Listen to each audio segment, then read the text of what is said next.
Just inspire them, motivate them. I would say don't go for easy, go for possible. Because sometimes we spend way too much time looking for the easy way.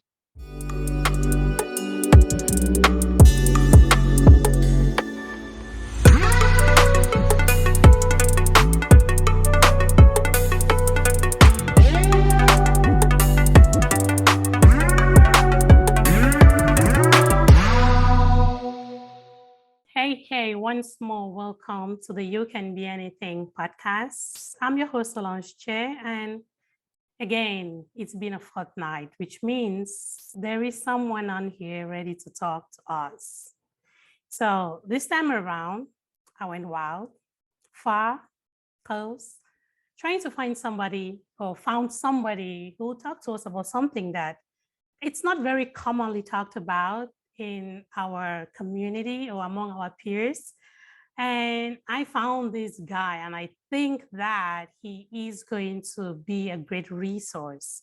So you all join me to welcome Azi Ayafor. Thank you so much, Azi, for accepting my invitation and for being a guest on the You Can Be Anything podcast. Solange, nice to finally get to you.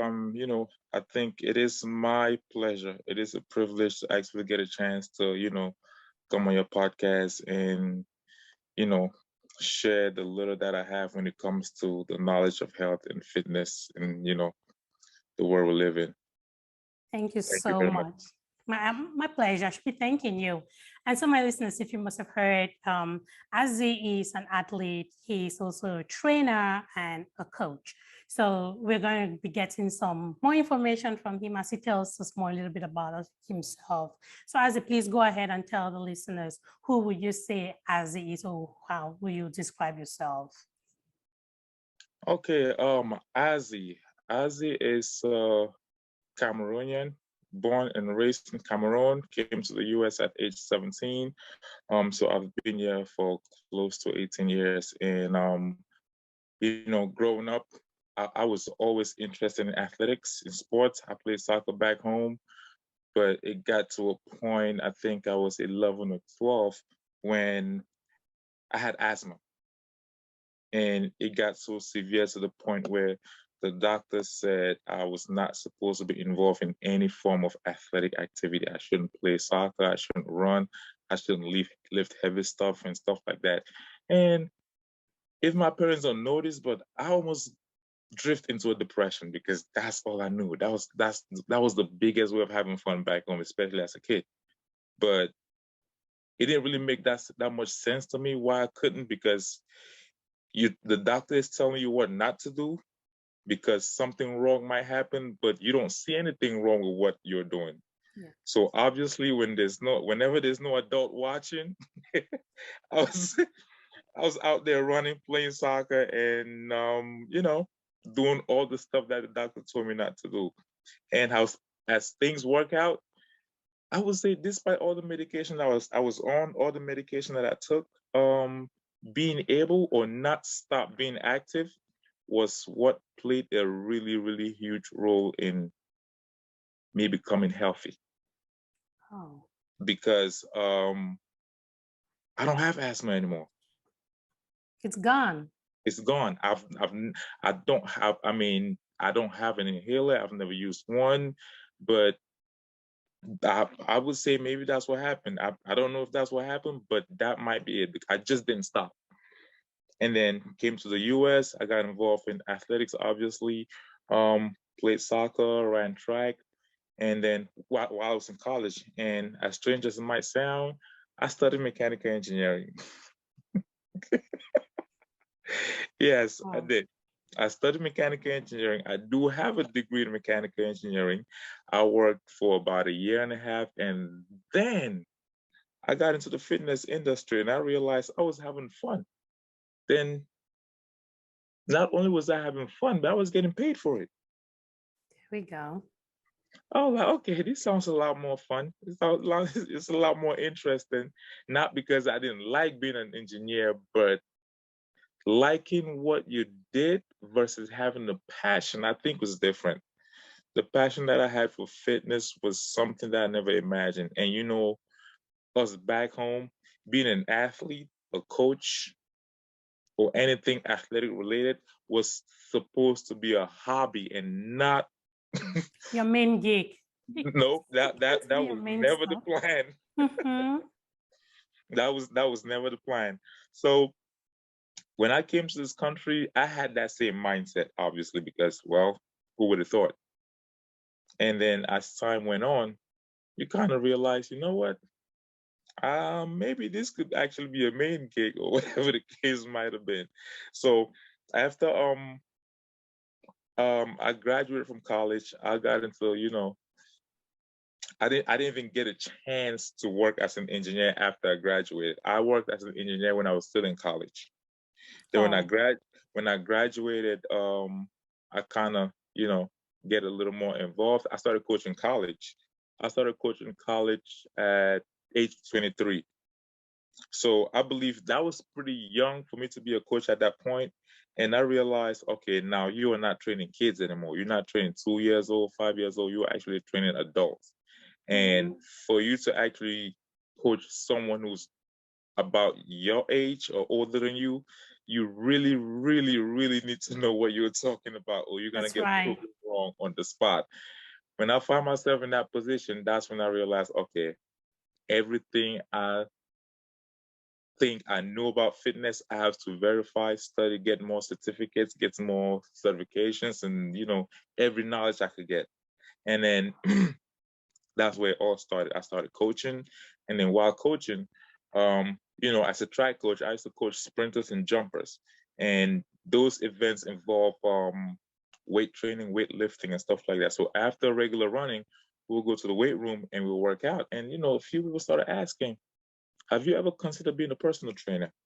I didn't even know what that was.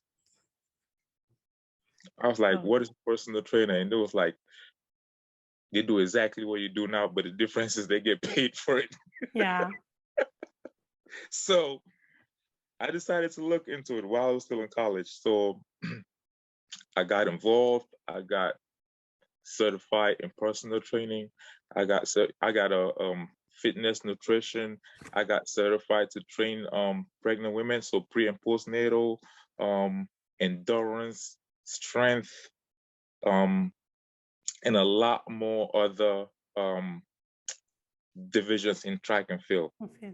And also youth development. So you learn how to train people of various ages, what to expect from them, and what Yeah. might restrict performance at a certain age, and what changes and stuff like that. So I really, really got involved. That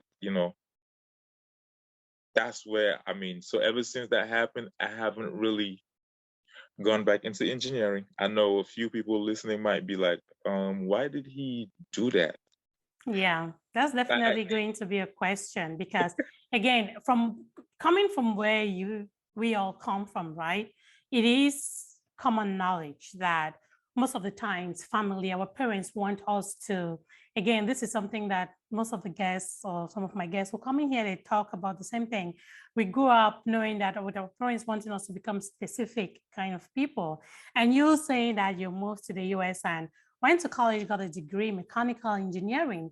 Then all of a sudden, no, I don't want to do engineering no more. I want to go and coach. How did your parents take that? How did your family take that decision? well, at that point, let's just say, um,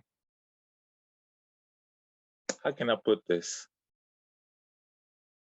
At that point, they didn't really worry much because it came down to the fact that if they were paying 100% of your tuition and then they have that much power in saying, look, you're going to do what I ask you to do, or I'm not going to pay your tuition, or you're not Okay. going to get what you're getting. Yeah. So by the time that happened, let's just say they were just they were not involved financially in that situation. So it Yeah. was, Okay. so in a sense, it was just like, well, hey, so long as you don't ask us for money, you keep Yeah, doing which is it. Of course, that is very understandable and that is very common. So long as whatever you're doing, Yeah, however you choose to go, whichever route you choose to take, it's going to sustain you and you don't have to depend on us anymore. But again, those are liberal. I think they are on the liberal side of parents. yeah. Whereas, so again, kudos to them for being that liberal with you then, because that's not a very common thing to hear No, from it's our not because African first of Cameroonian all, parents. even when I wanted to do mechanical engineering. They wanted me to go into nursing, and Okay. from nursing, gradually shift into maybe going to med school and stuff like that. So when I went into college my first semester, I was supposed to sign up for nursing classes, but I graduated high school in this country as a junior. So I graduated, and by the time I applied for college, most classes were already full.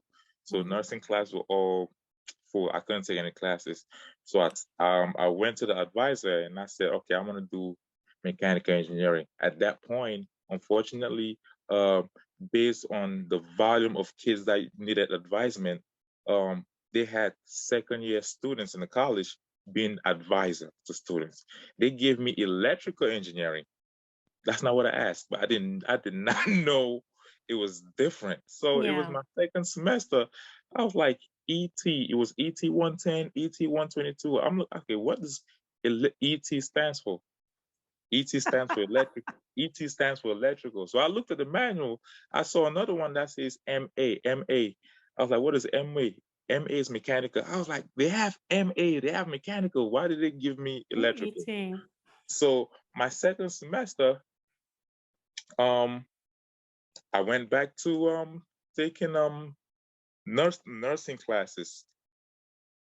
So I took it. What the turning point was in one anatomy and physiology class that I was taking. Um, the professor walked up to me one day and told me, "I think you should drop this class because you're not gonna pass." Really? I said, "Why not?" He goes, "Based on what your first grade was looking like, I don't believe in miracles. I don't think you're gonna pass this class." Hmm. And I told him, I believe in miracles and I'm not gonna drop the class. I said, I'm not doing bad in the lab. We still have 2 more exams and whatever happened. So I took it personal and also as a challenge at that point. I wasn't just gonna get up and walk away. I Yeah. stayed in the class and long story short, the class ended. I didn't fail, but the grade was not good either. I think I had a C. Yeah. I think I had a C minus or somewhere in that neighborhood. Obviously not a good grade at all, but it wasn't an F. You didn't fail. it Yeah. was And you it, did it not was give up because he said so. yes, I didn't. So that's when I say, you know what, I'm done. I'm not doing this anymore. So when I left after that finals, when I went to register, I called I registered for mechanical engineering classes moving forward. This time Oh, it was actually mechanical, it was actually MA engineering, this time and not ET. not electrical engineering. That's So interesting though. Look at this. You spent time doing something that wasn't what you wanted. yes, Yeah. and because they gave you someone who was supposed to be the lead, who was supposed to direct you in a Yeah. sense, you're supposed to believe them, Yeah. and it just turned out that way. So I remember when that happened, I went and I registered for mechanical engineering class, and I called my uncles. Still, I was like, hey, I'm changing my major. I'm signing up for mechanical engineering classes, and the response was, okay, see you when you get home. Click, done. That that conversation never came up ever again. Again. Yeah. So you see, That conversation never came up. So that's when I started doing engineering. And mhm, that first semester, I got on the dean's list. I was like, I never made it the entire first few times it was done because I was struggling. I wasn't happy about it. mhm, But now, when I finally signed up for engineering and I felt like this is what I wanted to do, and I felt like this was my personal decision, I felt obligated to take it a lot more serious than I took the other one. Yeah, but still, you didn't even take it. Yeah, you did it. You got the degree for it and everything. But again, you still switch to what clicks with you, to what makes you happy. You still Yeah. found a way to be able to do the thing that you love to do and still earn a living out of it. So let's switch gears a little bit and go back to you as a trainer, right? As an athlete or as a coach, or your fitness, you as Yes. a fitness instructor in general. Right. So what would you say are some of the things in this whole fitness field that when you look at, sometimes you just smile and say, say this to somebody back in Cameroon and they'll be like, what are you talking about? So what are some of the things that have wowed you so far? Or maybe not wow you or intrigued you, just made you feel differently, right? While on this whole fitness journey that you embark on. One of the main things that took a while, I mean, it didn't really take a while, but I had to work really hard for it to sink in, was to accept the fact that me being a fitness trainer, that's my field of work. That's what I do for a living. That's what I know. And everybody is not supposed to know that. Everybody is not required to know that. Okay. Because somebody will say something sometimes and you ask yourself, did an adult really just say that? Like, no, wait, they are not fitness trainers, they are not personal trainers, they are not familiar with what you're talking about. So they have the right to not know. This guy is a computer science, he did computer science, he does, electrical technology and the computer science. All he did was sit behind the desk for 9 to 12 hours a day and go to sleep, get up and do it all over again. How do you expect him to know so much about the fitness industry? So I kind of had to calm down, talk to myself and accept the fact that, despite the fact that sometimes we are so quick and it's so automatic for us humans to judge other people when they say stuff, yeah, you realize, you know what? That's just what it is. yeah. That's just what it is. People just don't know that much about themselves simply because they're not exposed to it. That's not their field of studies. That's not their field of work. And they just didn't pay attention to it. So Yeah, but that's again, all. Azi, that still boils down to the fact that it's just knowledge, right? Because Yes. as you're talking, I can visualize, like, or I can just imagine, I can imagine a scenario where you are in a Cameroonian milieu, it could be African or everything, and you just say, hey, what do you do? That's one of the questions I really don't like, because people ask that question to use it so that they can determine how to treat you or how to Yeah. deal with you. They want to know what you do. Then that response is going to help them, is going to determine how they're going to treat you. Maybe Yes. most people come from that, even though I'm not generalizing it, but I have seen instances, like way too many instances, that have been driven by that question. But again, in our Cameroonian community, in Africa in general, you tell somebody that, hey, I'm a fitness trainer, they'll be like, I want to know it, like, can you go get a real job? And Yes. that is what you'll get. Yes. I've gotten those a lot of times, a lot. And that's why this whole conversation about having an engineering degree, it never comes up because that's when they really, really hang you up to die. They Yes. they will Yes. put you up on the grill and be like, what are you doing? I mean, I had one of my friends, a really good friend of mine. She goes, Azi, so you went through all that mental abuse. Only to abandon it and go and be fixing. But again, fitness is awesome. Like it's just we don't know a lot about it. We just don't know a lot about it. And again, it's not just something that you get out of bed and you become a fitness trainer. No. No, it takes a lot of. You need to know what you're doing. It takes a lot of knowledge. But Yeah. again, we just feel that is standing on the treadmill, running, doing a couple of apps, and going for an hour walk, and then I become a fitness trainer. True. So it's just True. I knowledge. mean, it is knowledge. And one of the biggest driving force behind the whole thing, well, for me personally, which I believe applies to a lot of people, is passion. Yeah. is the passion for it. I've, I mean, I've heard of over 20 coworkers who I never met because they got hired and they quit even before I got to meet them. Wow. Because let's just say their goal was different. They were looking for a job to make money and move on, make quick money because unfortunately, based on the way they commercialize it on TV, get certified today, make $120,000 as a personal trainer, and so you think, oh, this is what I'm gonna do right after I get certified. No, that's That not what doesn't happened. work in any field. That It doesn't it work in any doesn't. field.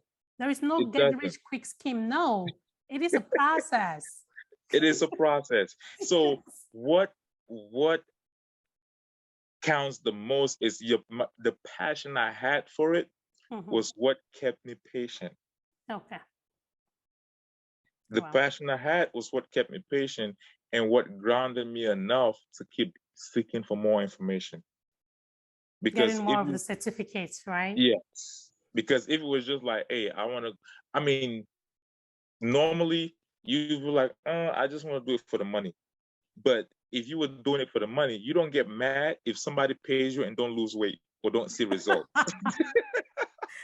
You should ask me that question. Like, if I had to pay a personal trainer and say, hey, okay, my birthday is in July. I want to lose, again, I've put on a lot of weight recently, so I'll probably use some weight loss and say, okay, but I think I'll be pissed as a client. If I don't lose weight and I've paid for it, I'll probably be asking, what are we doing wrong? So again, that's me talking as a client, not as a Yes, trainer. yes, yes, definitely. And you feeling that way, Mhm. your personal trainer is supposed to feel worse. Yeah, that was going to be my next question. How do you handle stuff like that as a personal trainer? Like, again, some people I know that, again, somebody like me, I'm not very consistent with workout, with fitness. I could do it this week, next week, the next week, next 2 weeks, I go down the slope, right? Okay. I'm not one person that will not consistently do it. I love to do it, but I easily give up. So how do you manage when you have clients like that who, of course, they have paid their money, but it's hard to pull them to actually do what you want them to do. But at the end of it, they are expecting something that they have not dedicated the time and to do it. How do you handle that? Usually, in a sense, I would say I handle that even before we start. Oh, okay. Okay. I handle that even before we start. So yes, this is what I tell them. Okay, how many times a week would you like to train? Or some can afford 4 times a week, which means that's 4 hours out of the week. For 1 hour a day for 4 days a week. Some can afford 2 times a week, 1 time a week, 3 times a week, whatever. So let's just say you do 4 times in a week, right? That's 4 hours. There are 168 hours in a week. So if I'm responsible for 4, do you think whatever damage you did in 164 can be repaired in 4 hours? Okay. All right. That's a difficult question. So Yeah. at that point, the ones that don't want to take any responsibility, they'll fumble a little bit. Yeah. Like, I'll fumble if I were in those shoes. Yes. the ones that are a lot more serious, like, no, you cannot fix it. So guess what? There are 168 hours. I'm responsible for 4. So self-discipline is very, very crucial. Yeah. Is very crucial. So this is not one of those fancy TV shows where I move into your house, I go into your pantry and clean out every junk food and bring in all healthy food and live with you for 3 months and make sure you lose the weight. No, it doesn't work that way. Right after you walk out the gym, after that hour, I really can't be responsible. I could tell you what to do and what not to do, but as an adult, you're fully responsible for whatever happens after that. Okay. And then the second thing that I do is I tell them to log their food intake, their meals, anything. So even before I tell you what to eat or what not to eat or what kind of meal to put you on, I'll tell you to record everything you eat from the time you wake up to the time you go to sleep. It doesn't matter what time. I want you to record what you ate, how much you ate, what time it was, where you were, and the reason you ate it. It was my friend. It was my friend's birthday party. It was an office party. It was a That's too much graduation party. work. Come on. That's just way too much work. Yeah, it does sound like too much work, but at the end of the day, when you put it that way, you knowing that this is too much work, or you acknowledging that this is too much work, it already brings you to the point where like you're already thinking this weight loss thing is not easy. so that creates awareness, because now you're already thinking, wow, if I have to do that much, then what will happen if I don't? Yeah. So subconsciously, most of the times when you don't see the results, you're probably not gonna complain, because chances are That's you true. didn't do most of the stuff that It's in the psychology, it's in the brain. And so when as you're talking about it, I'm thinking about, okay, so if I had a personal trainer, will I blame them if after 4 months or after 3 months, I don't lose all the weight because I'm just doing me, like I'm just living my life and meeting my personal trainer once every Yeah. day. There's okay. So That that's the makes thing. sense So when we hold each other responsible or accountable for the outcome, now. Yeah. then it's a little different. I'm doing my part. I have 1 hour a day to do this, and I tell you, do this, do that, don't do this, don't do that, or record your meal. And I mean, everybody watching this, if you are thinking about the same thing, I want to lose weight, I want to get healthy, I want to get toned up, I want to get this done and that done, you could do exactly this thing. You could just wake up every day in the morning, record what you eat. And I don't want you to use like an app, a phone, or whatever. Get a notebook and a pen. Yeah. I want you to go through that painful process. I was going to ask you that. Do you have any app recommendations? I'm not recommending any app. Okay. I'm not gonna recommend any app, because I believe some apps kind of make it too easy for you, and especially our Cameroonian food or African food overall. Most of the time, you're not gonna find them in the app. But that's true. And how do you measure calories with that? Because if I wake up today and I have my Gary and Aero, right? And I know that there was a time that I downloaded an app and I was like, I saw palm oil.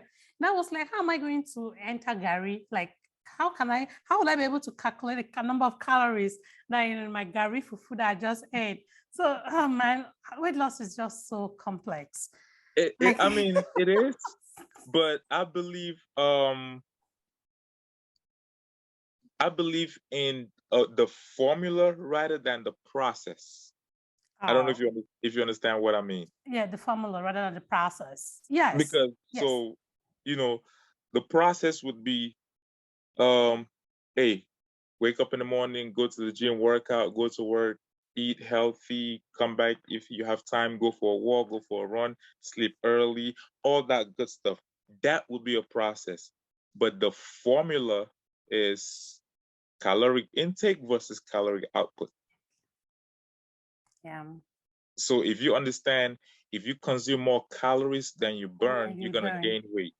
If you burn more calories than you consume, you're gonna lose weight. So if we understand that baseline, then we could start, making arrangement up on top of that. Interesting. That's a good one. I just looked, this morning when I did my workout, I lost about 250, but I think I've eaten more than that today. Yeah. Actually just had Koweta Gary and granite. So man, that's already yeah, again. Yeah, so this is actually good stuff. This is not a regular Cameroonian chat, right? I love that we have the opportunity to talk about something different, because we just sit and we say, okay, like fitness, yeah, we see it. It comes up on TV all the time. It is being advertised. Like they encourage you, even though, of course, I don't think many people pay attention to it. But I think the sensitization, the whole general idea of like, hey, you need to watch your weight and all of those things. They tell us a lot more here than they do back home. Yes. Maybe it also has to do with the quality of food. People are back, but when I was back home, I was fit. I was more fit than I am now. Yeah. I mean, it is not so common back home, that's for sure. But I would say that awareness has actually improved over the years. Because I think in 2019 when I went, was it 2017? 2019, when I went back home. I mean, on my way from the airport, it was a Sunday morning, and they have people literally on the streets running, Working now. Good. working out. So they have more aware. Is like they are very conscious of it now. And yeah, one, but Azi, let me cut you short. So the more awareness now is people who are doing it, but it's not like being. How often do you see that when, let's say, you watch national TV, right? no, And unfortunately, you don't see that. Yeah, that's the kind of what I'm talking about. When it comes to like little groups, when I had my baby in Cameroon, I used to go up to the Moliko Stadium with a group of other people there, and I worked out. Like I never put on any weight when I had a baby. That is because we did that like locally, people do it. But that general awareness that you say, let's say you're watching national TV and there is a health and fitness, like maybe just art or stuff to remind some people like, hey, go out and do this. I don't think I saw that a lot. Maybe it has gotten better, but I'm not sure that I saw that a lot. I haven't seen that. But one advantage that most of us back home ignore is the food. Yeah, the food doesn't make you fat. It's sad. It's sad because they have commercialized processed food to be the most important, the best food whatsoever. Because now everybody wants the foreign, the imported type food that looks good on TV, looks good on the package. That's not the case. Because I mean, remember, we were not overweight, not because we were not eating, but if you notice, down to the oil that we used in cooking was natural. Very organic. It was natural. Down to the oil, the pepper, the tomatoes, the onion, you saw where it came from. So everything was mostly natural. So when it is not processed, it does not have preservative. It doesn't have extra ingredients. It doesn't have this sugar or that to enhance the taste or whatever it is. Everything was natural. So obviously your body's going to process that differently than it would, processed food. So it's sad to say the younger generation per se, getting more interested in processed and imported food because to a point, that's what has been commercialized on TV the most. And that's what they want to go with. And that's not the way to go because in the US, the stuff that we get, I mean, if you say you want to go to an organic store, it costs a lot more money. A lot of money. It's a lot more money. I have that. Hey, I'm going to shop organic for a week, man. And I looked at my bank statement. I was like, okay, Solange, let's go back.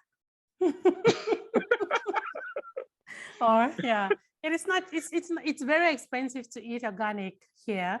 Of course, it is very expensive, but that's something that we take for granted back home a lot. Yeah. So, and because you see how far people go here to eat organic, and then to think about the fact that back home, it was actually cheaper to eat organic than to eat processed food. And people are actually moving away from organic food to start eating processed food. It's like, come on. So this is the knowledge that we don't know. And who in Cameroon doesn't want to eat a burger? Yeah. Because the hamburger. Even before I traveled, I used to crave that too, right? And I will not lie to you that since I've been here, I think I've gone from over a year, I've not had a burger in my mouth. But before coming here, I craved it. I wanted it so bad because I saw it on TV. Yeah. And I wanted to have it so bad. They know how to commercialize their product, boy. Yes, it's commercials. So that's the thing. So I mean, the awareness is there, but it's not pushed like other stuff on TV. So like I was talking about the formula. If you understand what the formula is, caloric intake versus caloric output, and then you could start moving things and changing things. Let's say, um, if you get up today, like me as a trainer, sometimes I could decide I'm not gonna hold myself back from eating certain things because I know how much work is gonna take to lose those calories Burn or it. to get to burn it, and I'm willing to do that. Wow. Not everybody has that mindset. So if you know you don't have that mindset and you know you're not gonna burn those calories, probably shouldn't take it. Yeah, That, it's and easy to say, Azi. You it, say it's it a, it's so, you say it like it's not easy to do. You know for it sure is that a it's lot not easier to easy. say. Yes. But put it this way, this is one thing that I've done. I did this to one of my clients. His name was Robert. This guy had he had two knee replacements, and he was like 64, 65. He had two knee replacements, and he came back to the gym. He started working out. So I asked him, "What do you have for breakfast? What do you have for lunch?" We're talking, and then I said, "Okay, get on the bicycle." You know, it was not recommended for him to be on the treadmill because of the knee replacement. I said, "Okay, get on the bicycle." He got on the stationary bike. He was there for about 40 minutes, 40 to 45 minutes. Um, and when I came back, I looked at the screen. I said, "Do you see the screen?" He said, "Yeah." What? He goes, "What's that number?" I said, "That's calories." He goes, "So, are you telling me I've burned close to about 100 calories in the past 45 minutes?" I say, "Yeah, that's exactly what just happened." I go, you see that donut that you have for breakfast? That's 349 calories. How long does it take you to eat that donut? Yeah, about 20 to 25 seconds. That's what I don't like about this calorie counting. It discourages me a lot. I don't like counting calories. I totally get it. I'm not using that to say count calories. I'm using that to create an awareness Yes. that, okay, look, it took you about 30 to 35 seconds to eat one donut. That was 349 calories. But you on the bike for over 45 minutes and you burn about 100. 100. So equate how much work is gonna take to burn 349 calories next time before you eat that donut. And guess what? That guy stopped eating donuts for That breakfast. hit home. Oh my He, God. It's he like you're said talking to me. Oh, wow. that Okay. he came Yeah, back about a that's a week. good one. He came back about a week later and he was like, "Yo, donuts are disgusting." Yeah, this is fitness. Yeah, this is really So, nice. I'm happy that you're taking time to actually explain stuff like this because even me sitting right here in front of you, I know that I try to work out now or then. I will not lie to you that I probably take in more calories a day than I burn. That's definitely why I'm not losing any weight. So again, and for anybody listening, that is again, it's just so you said something that I want to hone on a little bit more. The fact that it is in this case, it's really not about process, it's formula. yes, And that I understood that differently, even though when you asked, I said yes. But after your explanation, that's not even how I was thinking of it. And now that you've explained that, it makes a lot of sense thinking of your formula way more than the process, even because that formula is what actually helps you compare the yes, two, your intake and your burn and your yes. output or Output. whatever. Yeah, okay. Because So if you focus on the process mhm, without understanding the formula, it's not gonna be the same. mhm, Because now if you know, okay, I'm supposed to consume 1,500 calories today a day, right? mhm, And then for some reason let's say there was an office party and you ate an extra 500 calories. Now that you're aware of the fact that you ate the extra 500 calories, you could decide to go back to the gym in the evening to go burn the extra 500 goodness. calories to maintain that formula. So that's what I Mhm. mean by understanding the formula of the input versus the output. And what I want to emphasize on is the fact that when I say formula, input versus output, your body don't care if it's healthy or unhealthy calories. Oh yeah. It doesn't. So I've heard a lot of people, well, I eat salads, and yeah, if you eat salads with more calories than you burn, you are still gonna gain weight. Azi, you're hurting me. You can't say that. Okay, now you see the formula start to make more sense. Yes. Wow. I eat salad, but you want to know how the kind of salad I eat? Oh Okay. boy. So, okay, let me explain this one to you. This one is funny. I had this conversation with a client. I Mhm. said, what did you have for lunch? She go, I had a salad. What kind of salad? Just a regular romaine salad. What did you put in it? I had some cheese, some croutons, some onions, some tomatoes, Some some grilled chicken. chicken, Ugh. some bacon, and I had it with garlic bread. I said, you had a sandwich. What? That was not a salad. That's my typical salad. She goes, what do you mean? I was like, if you look at the container of the salad, if you bought it, the container probably says 170 calories. Just for the leaves alone, it's 170 calories. Now, every ingredient you put into that salad comes with extra calories. So at the end of the day, you thinking, I had 179 calories or whatever. Nah, that was 700. Oh wow. Oh boy. This is so hard. It is not easy, but once again, if you're aware of it and you understand what the process, or you understand the formula and how much might actually go in to the weight loss process, Mhm. you're gonna realize I shouldn't blame the trainer that much because there's a lot more to it than I thought. Because there are people who think, you know what, my life is supposed to stay exactly the same except for the 1 hour I spend at the gym. No. And believe it or not, working out is not up to 30% of the entire fitness process. The gym is not. If they say working out or exercise is only about 20% of the weight loss process of what is required, that Yeah, means the trainer is responsible for 20% and you are responsible for 80. Who has more control? definitely me. Awesome.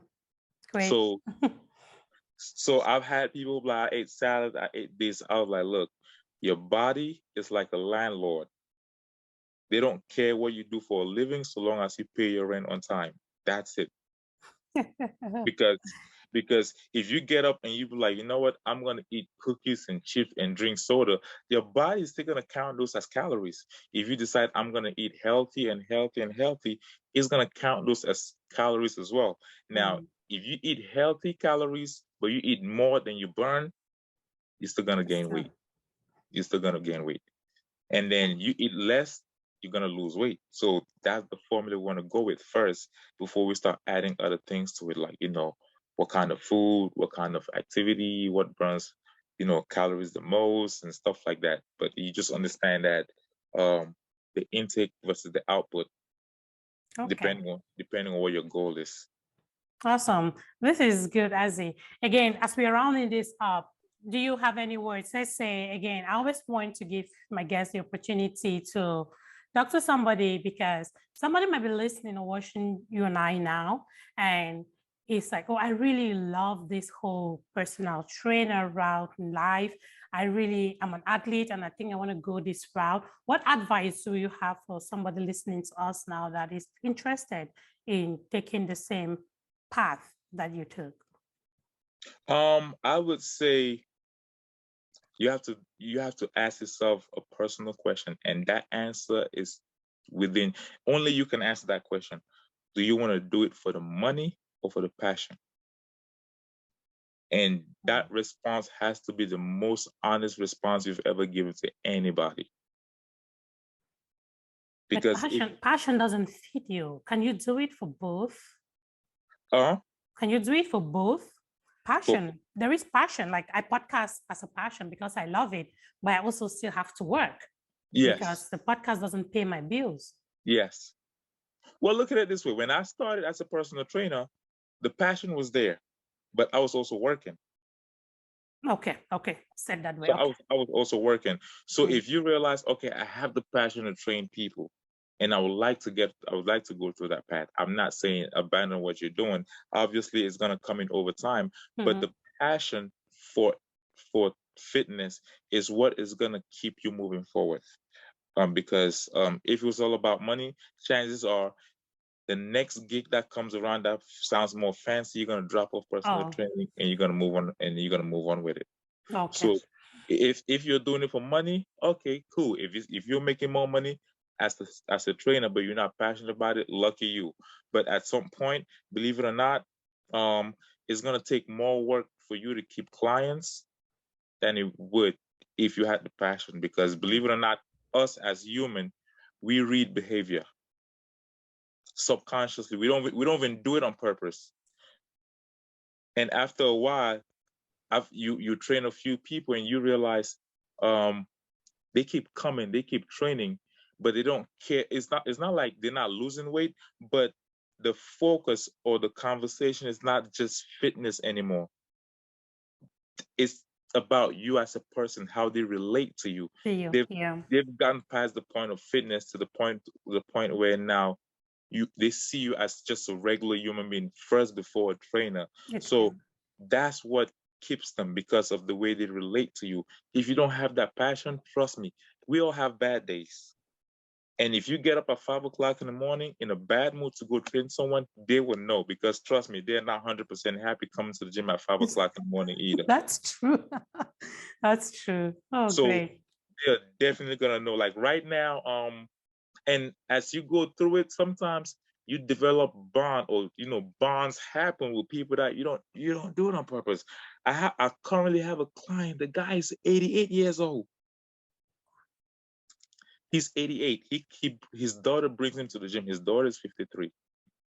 And after COVID, well, during COVID, I thought of moving, and then when things opened up, I went back to the gym. That's when I met him, back in September of 2020. Mm-hmm. And this guy, his daughter was like, "You are the only person he listens to. You're the only person that will say something and he listens." He gets up and he requests to come to the gym. He doesn't complain about coming to the gym that much anymore, because over time of the way he sees you. So when you kind of realize that you have such an impact on people's life that you're not even aware of, it's difficult for you as a functional human being to, if you are not passionate about it, that will not mean anything to you. It won't mean anything. And that means you could get up anytime and say, "I'm not doing this anymore. I'm done." Yeah. Where I am right now, it is difficult. It's hard for me to say, I don't want to train that person anymore. I don't want to do this anymore. It's difficult because you realize it's not just about you anymore. And if you don't have the passion for it, people will know.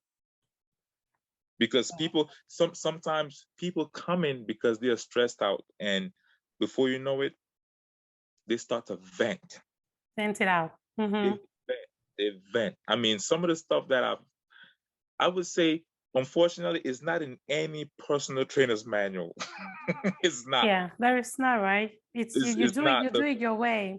Yes, the way you receive information, the way you interact with your clients, and then for them to be comfortable enough to actually share certain information with you that you don't even think you would share with anybody else, and then for you to be able to take that, acknowledge it, not judge them, and keep it as a secret. Yeah. Well. And still move on. That's personal information. Yes. So if you're not passionate, you're gonna be like, "Man, I don't want to deal with this guy. I don't want to hear your problems because I got my own problems." But no, when it stops being about you, you realize, okay, it doesn't matter what happened this morning. It doesn't what happened with the last client. This client coming in right now did nothing wrong to me. I have no problem with this client. I'm gonna go back to being me and be that person who this person expects me to be. Not because you don't have problems, but because they're not the cause of your problems. Yeah, that's right. They shouldn't be either. They're paying you for a service. They're not supposed to come there and be like, I'm really having a bad day, or I'm really, really tired. Who cares if you're tired? You scheduled me for 10 o'clock in the morning, and I'm here at 10 o'clock in the morning. Why should I care if you're tired? That's just how it works.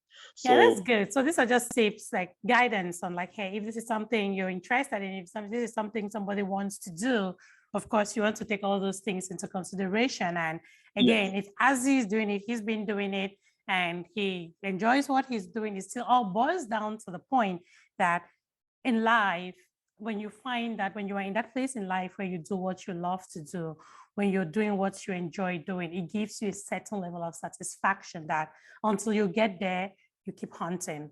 So Yeah. again, I'm happy that you're able to share something that is a little bit out of our norm as Cameroonians out here who build a career on. It's a little bit out of not owning a business, not working in some company, not be doing something. This is your, again, it's just different. I don't even know how to describe it, but it's just different from what most people do. I'm glad it is different. It is different. Yeah.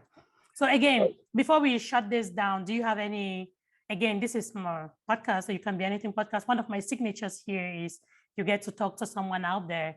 You get to throw out any words of encouragement to somebody out there that might be down or might be just need somebody to boost their energy, right? Is there anything that you can throw out there to anyone to just inspire them, motivate them? I would say don't go for easy, go for possible. Because sometimes we spend way too much time looking for the easy way. And you realize that effort you put into looking for an easy way is more than the effort you will put in if you just accepted the fact that this thing is possible and I'm going to do all I can to get it achieved. So you get discouraged by, that's too hard. It's hard, but it's possible. That just means work harder. That doesn't mean give up or go look for an easy way. So go for possible and not necessarily easy. Because, I mean, this is life. As a full-grown adult, I don't need to remind anybody that life is not easy. It's not. It wasn't meant to be.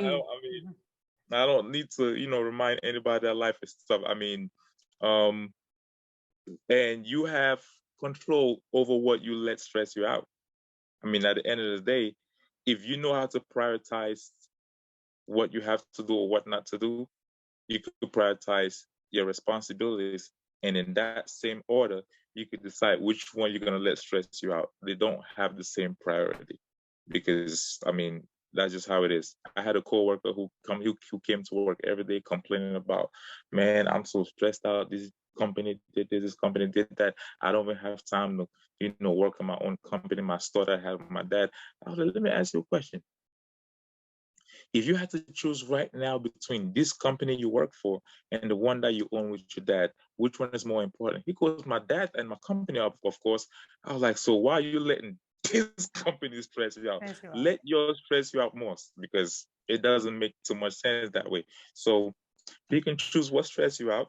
You don't necessarily have to look for the easy way out, but look for the possible way, because the possible way might lead you to multiple options. But the focus on the easy way kind of blinds you out from most other options that you might think are difficult because you just didn't want to look at them. Oh, great. All right. So if anybody is listening now and they would like to reach out to you, how can they reach out to you? I'm on Facebook, Azi Ayafor. I'm also on Instagram, but the Instagram is not my name. It's Body Sculptor Fitness. Body Sculptor with a K. Okay, yeah. I'm going to add this to the podcast description. So if anybody's listening and they want to touch base, they want to reach out to you, somebody might fly you out of New York to come be their personal trainer, as you say, like in the shows, right? Just be part of the apartment for like 3 months, do your job and go. Yes. Oh man, I mean, hey, that's all it takes. Then yes, it's what you do. Yeah, I really appreciate it. So I mean, do that. It's on Facebook. It's Body Sculptor Fitness, and then I'm fully aware of the fact that now, like we talked about, people have outrageous number of questions right now. I mean, you cannot even imagine. You cannot imagine. So if you guys are listening, feel free to talk to Solange and be like, hey, the next time you talk to that guy, all the questions that I want him to answer. or you could, look me up on Facebook, look me up on Instagram, and I'll be more than happy to answer your questions. But one thing that I would like to explain that I believe has been a myth, well, not a myth, but it's been misunderstood for a very long time, Yeah. is this whole concept of don't eat after 7 o'clock. Oh, but that's intermittent fasting. Not necessarily, because people understand it way differently. Okay. People understand Explain. People understand it way differently, because you go to a doctor, the doctor say, hey, doctor, I have knee pain, I have this, I have that. The first thing they're going to ask you, you put on weight, so you have to lose weight, because as you gain weight, your knee joint, your hip joint, your ankle joints are the ones that feel it the most. So first thing they're gonna do is say, hey, you have to lose weight. Now, what do I do to lose weight? Hey, you need to stop eating after 7 o'clock. Cool. You leave the hospital and you're thinking, all I need to do is stop eating after 7 o'clock. Oh, Now, that's wrong. it is wrong, but you'll be surprised on how many people don't understand. They believe that statements mean you can eat whatever you want And not for the after entire 7 p.m. day up until 7 p.m. Okay. So that's not it. That's not it. That doesn't mean do whatever you want, and there's not some special clock that just activate weight gain after 7 o'clock. And if Oh my God. so put it this way, and if people start looking close to their life, their daily activities, you realize, okay, if you have a regular 9 to 5, right? You go to work 9 o'clock in the morning, you work until 5, you get home 6, you have dinner 6:30 or 7 o'clock, you're sitting down watching TV. Now, if you are very self-disciplined and you go with the doctor's rule that says don't eat after 7 o'clock, right? Now you're hungry, but you're disciplined. You're not gonna eat after 7 o'clock. Guess what? After a period of time, you start losing weight. Like, I didn't eat after 7 o'clock. That's why I lost weight. So guess what? You are happy. You start telling people, look, the key is don't eat after 7. The key is don't eat after 7. But now here's the other side to that situation. If you are not self-disciplined enough, chances are right after you have dinner and you start watching TV, when you get hungry, what do you eat? Chips, chocolate, cookies, Popcorn. soda, popcorn. That's where all that junk comes into play, right?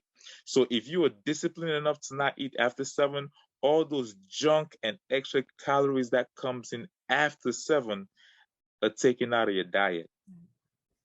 Then the weight loss starts happening and you think 7 o'clock is a magic number.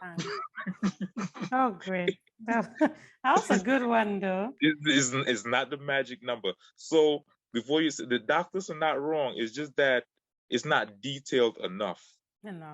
It's not detailed enough. And like you said, it's intermittent fasting. But if it's intermittent fasting, but you still feel like you could eat whatever you want when you wake up the next day, then it's not intermittent fasting. It's not, because when you go through that process and you still consume more calories than you burn, it comes down to that formula we talked about. You're still gonna gain weight. Yeah. So, based on what I just said, a lot more people have questions. Like I know, Yes. but I'm feel free processing to all what you just said. Like I'm still processing it, even like I imagine all the listeners will be doing. It's like, oh, okay. Yeah, I mean, I totally get it, and like I said, they might reach out to you. They might reach out. If feel free to reach out to me through Facebook and Instagram, or however it turns out to be. I'm more than willing to share information. I mean, at the end of the day, what's the point of having the knowledge and not sharing? Because to me, my perception is I don't have to be the best, but so long as I know something that you don't know, I have some value to offer. So, feel free to disagree with me, but don't disagree if you're not gonna go look for a better option. Great, this is great. Thank you so much, Azi, for making our time to talk to me and my guests. And hey, my dear listeners, you've heard, you can always reach out to him. I'm going to add his Facebook name and his Instagram handle is the description of this podcast. So you can find reach out to him, ask your questions. So just reach out to me and I'll get you to him, just so that we can get the clarifications on anything that he has said on today that doesn't make sense to you, or maybe you don't understand. So I thank you again so much, and please keep supporting the podcast. Thanks again, Azi, for being my guest. It was my pleasure. Looking forward to talking to you again, Solange. Thank you very Awesome. much. Sure.